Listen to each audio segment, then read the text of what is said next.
FORA.tv. The world is thinking. Normally, Hunter loved to have his reading read out loud, and I'm notorious for reading too fast, so I can hear Hunter's voice and in the back of my head pounding me on the shoulder and telling me to slow down, so I'll do my best. New rules for baseball. Hi folks, my name is Thompson, and I don't have much space for this high-speed presentation, so let's get started and see how tight we can make it. My job is to devise a whole new set of rules and concepts to shorten the time it takes to play a game of Major League Baseball or any other kind. This is a major responsibility, and I am keenly aware of the angst and bitter squabbling that will erupt when somebody tries to screw with the national pastime. But it must be done, and if I don't do it, somebody else will. So here's the plan. Eliminate the pitcher. This will knock at least 1 hour off the length of a game, which is now up to 3 hours and 42 minutes. One World Series game took 5 hours and 20 minutes, which is unacceptable to everybody except the pitchers. Yes, so we will eliminate the pitcher, and he won't be missed. Pitchers, as a group, are pampered little swine with too much money and no real effect on the game except to drag it out and interrupt the action. Number 2, limit all games to 3 hours.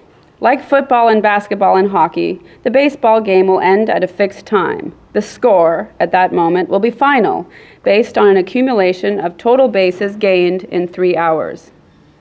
Number 3, all base runners may run to any base, but not backwards. First to third, second to home, etc. And with no pitcher in the game, this frantic scrambling across the infield will be feasible and tempting. All, quote, pitching, by the way, will be done by a fine-tuned pitching machine that pops up out of the mound, delivers a remote-controlled pitch at the batter, and then drops back out of sight to free up the whole infield for running. If a batter hits a home run with the bases loaded, for instance, his team will score 16 total bases, or 16 points. But if it's 3 up and 3 down in an inning, the team will score 0 points. Think of 22-5, perhaps, or 88-55. Yes, sir, we will have huge scores and constant speedy action for 3 straight hours.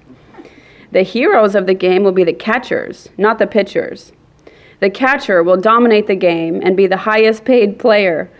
With no pitcher and no mound to disrupt the flow, runners on base will be moving at the crack of the bat, and it will be the catcher's job to shut them down or pick them off whenever possible. Foot speed and a bazooka throwing arm will be paramount. There will be no more of this bullshit about bullpens and managers scratching their heads on TV for hours on end. No more lame pickoff throws to first. No more waving of signs and agonized close-ups while pop fouls bounce off the roof. No, there will be no such thing as a base on balls. Each batter will get 5 pitches from the robot, only 5. And if he doesn't get a hit by then, he is out. And the catcher will control the kind of drop or curve or speed he wants the machine to throw, and it will obey. Those goddamn pitching machines can put a slider past you at 98 miles an hour 5 times in a row with no problem. They can throw hideous wavering knuckleballs and half-moon curves, all depending on and according to what the catcher wants to dial up on his remote control unit. He can even order that the batter be whacked in the ribs by a 102-mile-per-hour fastball, although that will cost his team 2 bases instead of 1. And you don't want to have some poor Cuban drilled in the ribs when you're nursing a 31-30 lead. Okay, folks, that's it for now. And I'm already late, and I have written too many words, but the concept is sound, I think, and there is a clear and desperate need for it. Everybody agrees that baseball games must be shortened, but nobody is really working on it.